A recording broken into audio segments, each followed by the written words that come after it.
तेव्हाही महात्मा गांधींनी आणि त्यांच्या सहकाऱ्यांनी आंदोलनासाठी उपोषणाचा आणि सत्याग्रहाचा मार्ग स्वीकारला होता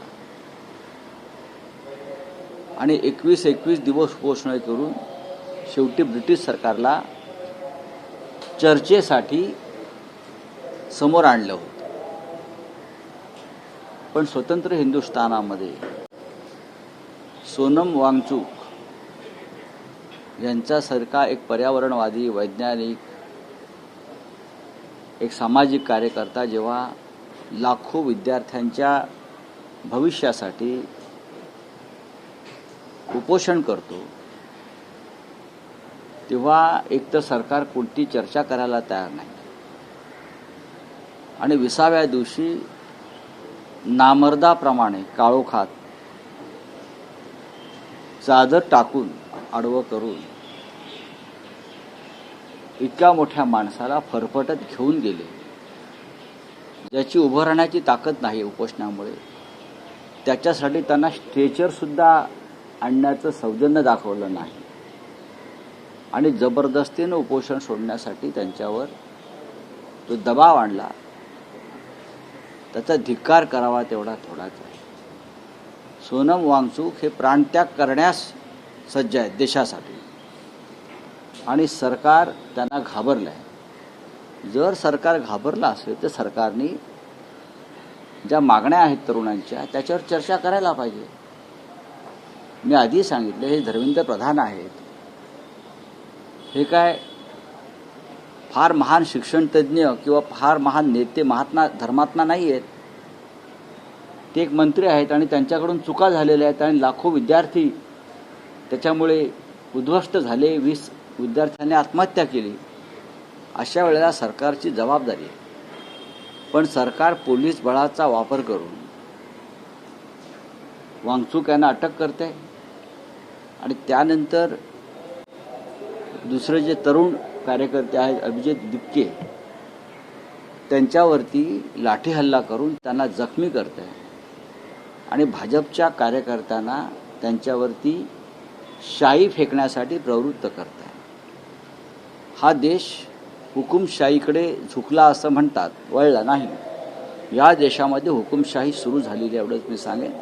पण उद्या पार्लमेंट सुरू होत आहे आणि पार्लमेंटमध्ये हा विषय येईल. उद्या एक दिल्लीमध्ये मोर्चा आहे, आंदोलन आहे, त्याच्यामध्ये आम्ही सगळे सहभागी सहभागी आहेत. सगळे संघटना पाठिंबा दिल्यात. मात्र विरोधक जे सत्तेत आहेत ते म्हणतात की राजकीय वळण. हो, राजकीय वळण आहे म्हणा. राजकीय वळण आहे. तुम्हाला राजकीय दृष्ट्या भीती वाटली म्हणून तुम्ही सोनम वांगचुक यांना जबरदस्तीनं घेऊन गेलात ना. ही तुमची राजकीय भीतीच आहे ना. तुम्हाला भीती वाटते. तुम्ही डरपोक लोक आहात. तुम्हाला स्वातंत्र्य आंदोलनाची भीती वाटली पण तुम्हाला ब्रिटिशांची भीती वाटली नाही, कारण तुम्ही ब्रिटिशांचे खबरे होता.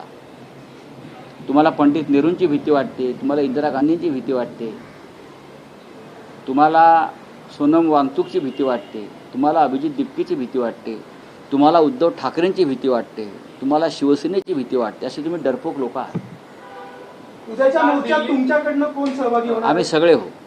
उद्धव ठाकरे पण स्वतः असतील मोर्चामध्ये? आम्ही सगळे हो असं जेव्हा म्हणतोय तेव्हा तिथे उपस्थित असलेले संसदेचे सगळे सदस्य जे शिवसेनेचे आता आहेत ते राहतील. 6 खासदार जे आहेत ते त्यांचं विलिनीकरणाला मान्यता मिळालेली आहे. आता एनडीएतला हा सर्वात मोठा दुसऱ्या क्रमांकाचा पक्ष झालेला आहे. त्यावेळीच एकनाथ शिंदेंनी आरोप करणाऱ्यांना टीका केली आहे. ते म्हणतात की जेव्हा हे फुटणारे जे आमच्याकडे येतात तेव्हा ते वाईट होतात, त्याच्या आधी ते चांगले असतात नाही. आणि आरोप करणारे फक्त लेणार. बघा, एकनाथ शिंदे म्हणजे काय आचार्य विनोबा भावे नाही आहेत. लक्षात घ्या. दाढी जरी असली त्यांना आचार्यांप्रमाणे, तरी ते आचार्य विनोबा भावे नाही आहेत. ती जे बोलतील ते सत्य आहे, हा, व नीतिमत्तेचं आहे असं नाही आहे. ते मशालीवर निवडून आलेले 6 लोक तुम्ही 50-50 कोटीला विकत घेतलेत. मशाल चिन्हावर निवडून आलेले हे लोक आमचे निर्लज्ज, हे गद्दार आहेत. हा, हे गद्दार आहेत. चांगले का वाईट सोडून द्या, हे गद्दारच आहेत. मशाल चिन्हावर निवडून आलेले 6 लोक तुम्ही 50-50 कोटीला विकत घेता. यात कोणतं आलंय शौर्य, मर्दुमकी, नीतिमत्ता आणि लोकशाही चांगले आणि वाईट याचं उत्तर त्यांनी द्यावं ना. तुमच्या चिन्हावर निवडून आले असते तर आम्ही जे आले नंतर आम्ही काय म्हणतो का नाही वा तुमचे निवडून आले, पण आम्ही मशाल चिन्हावर निवडून आणले. माननीय उद्धव ठाकरे साहेबांनी मतं उद्धव ठाकरेंना पडलेली आहेत, मशालीला पडलेली आहेत. तुमच्या चोरलेला धनुष्यबाणाला नाही. आणि तुम्ही काय आम्हाला सांगताय, एक दिवस ही दाढी एखादा हनुमान येईल आणि जाळून टाकेल तुमची दाढी. लक्षात घ्या, आय रिपीट, ही दाढी तुमची एक दिवस जाळून टाकली जाईल. दाढीवरती हात फिरवून तुम्ही आम्हाला नीतिमत्ता शिकवू नका. तुमची जी काय आहे ती अमित शहाच्या पायाशी गहाण पडलेली आहे. मुळात तुम्हाला अब्रू नव्हतीच.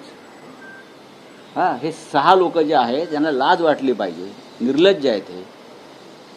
गद्दार शब्द सुद्धा कमी पडेल त्यांना. आणि लोकसभेचे अध्यक्ष किंवा जे काही पार्लमेंटरी आपली आहे हा लोकशाहीवरचा खून, बलात्कार करून खून, आधी जे आता गुन्हे घडतात ना, रेप अँड मर्डर, तसा हा रेप अँड मर्डर आहे लोकशाहीवर. हा रेप अँड मर्डर आणि हा अत्यंत गंभीर गुन्हा आहे. हे जे आहेत हे सिरियल रेपिस्ट सुद्धा आहेत आणि सिरियल किलर सुद्धा आहेत लोकशाहीचे. लाज वाटत नाही त्या लोकांना. पक्ष फोडा, 50-50 कोटीला माणसं विकत घेता. लोकांना खायला अन्न नाही, प्यायला पाणी नाही. काही ठिकाणी लोक उपोषणाला बसले शिक्षणासाठी आणि तुम्ही काय मोठी आम्हाला दाखवताय, शौर्य गाजवून दाखवताय.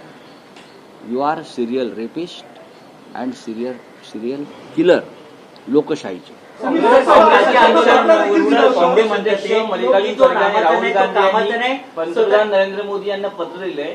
मल्लिकार्जुन खरगे आणि राहुल गांधी यांनी पंतप्रधान नरेंद्र मोदी यांना पत्र लिहिलंय. त्यामध्ये त्यांनी असं म्हटलंय की राम जन्मभूमी संदर्भात जी मंदिर आहे त्यात जे चोरी झाली त्या संदर्भात आरोपींची एक स्वतंत्र अशी चौकशी करावी, पारदर्शक अशी चौकशी करावी. यासाठी यात तुम्ही नवीन काय सांगत आहात? पारदर्शक चौकशी वगैरे सोडून द्या. आम्ही तर आंदोलनच सुरू केलं. काल नागपूरमध्ये रामनगर भागामध्ये जे राम मंदिर आहे भव्य, इथून हाकेच्या अंतरावरती रेशीमबाग आहे आणि संघाचं मुख्यालय आहे. आम्ही त्याच्या समोर राम मंदिर लुटीविरुद्ध भव्य आंदोलन काल केलं. रामरक्षा आंदोलन, सिक्युरिटी ऑफ राम रक्षा. आणि आम्ही आता महाराष्ट्रात नव्हे तर देशात जाणार आहोत. या चौकशा वगैरे सगळ्या त्यांच्याच असतात. न्यायालय त्यांची, वकील त्यांचे, सरकारी वकील त्यांचे, चौकशा समित्या त्यांच्या, सरकार त्यांचं, दरबार त्यांचा, सगळं त्यांचं आहे. ते काय चौकशा करणार आहेत? कुठली चौकशी? SIT मध्ये सगळे मुख्य आरोपी बाहेर आहेत, जे संघाचे आणि भाजपचे पदाधिकारी आहेत.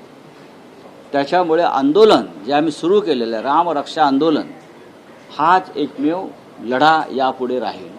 आमच्याबरोबर ज्यांना यायचं आहे ते येतील, आता शिवसेना पुढे जाईल.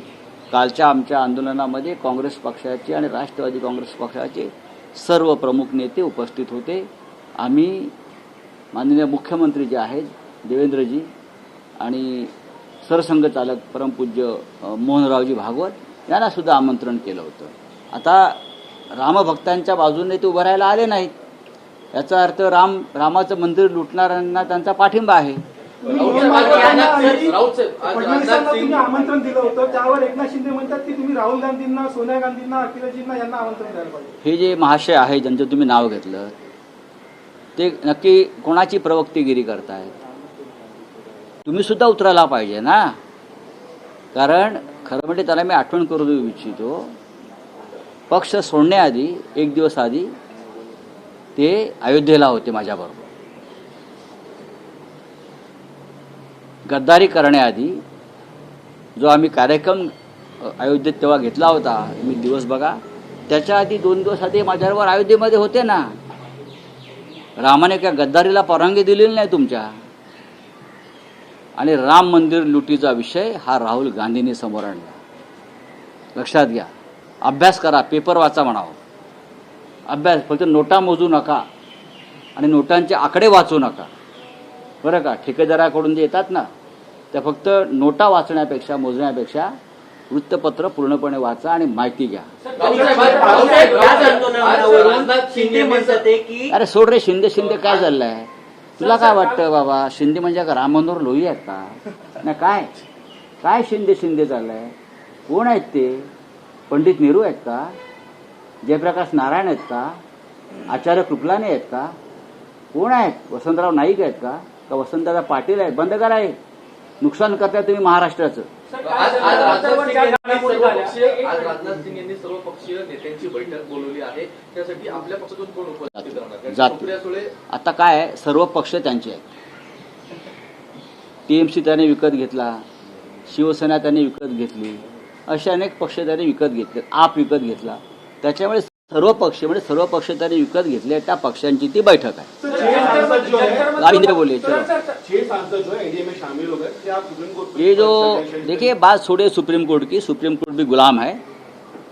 अगर सुप्रीम कोर्ट ने हमारी जो केस पेंडिंग उनके सामने है ना 40 MLA वाली, अब तक उनका निर्णय नहीं दिया है. अगर वो निर्णय दिया होता सुप्रीम कोर्ट ने तो बार बार ये पार्टियां नहीं टूटती. ये जो देश में जो लोकतंत्र के ऊपर रेप एंड मर्डर जो चल रहा है उसमें सुप्रीम कोर्ट भी शामिल है. ये जो लोग हैं, चाहे संसद के प्रमुख लोग हो, संविधान कहाँ है यहाँ? संविधान के 10th शेड्यूल में क्या लिखा है? किसी भी स्प्लिट को उसमें मान्यता नहीं है, ना मर्जर को मान्यता है, ना स्प्लिट ना मर्जर. फिर कहाँ से उसने मर्जर को मान्यता दी? लोकसभा के अध्यक्ष साहब ने, स्पीकर साहब ने. आप बताइए किस कानून और किस संविधान से मिस्टर ओम बिरला जी ने मान्यता दी है? मुझे बताइए ना, कौन सा कानून है, कौन सा शेड्यूल है, कौन सा संविधान में कौन सा अनुच्छेद है? बताइए. ये जो लोग हैं सब, मैंने कहा जब पूरे देश में एक क्राइम चल रहा है, रेप एंड मर्डर, ये लोग पहले लोकतंत्र पर रेप करते हैं और बाद में मर्डर करते हैं. ये सभी लोग सीरियल रेपिस्ट और सीरियल मर्डरर भी है. और इसलिए तो जनता आप सड़क पर उतरेगी. जंतर मंतर पर शुरुआत हो गई है. महिला रिजर्वेशन बिल दोबारा लाया गया. हाँ, लाने दो. सोनम वांगचुक की जो वाइफ है, उन्होंने आरोप लगाया है कि मेडिकल रिपोर्ट नहीं दी जा रही है. हाँ, ये लोग सोनम वांगचुक को मारना चाहते हैं. ये लोग सोनम वांगचुक और अभिजीत दीपिका को मारना चाहते हैं.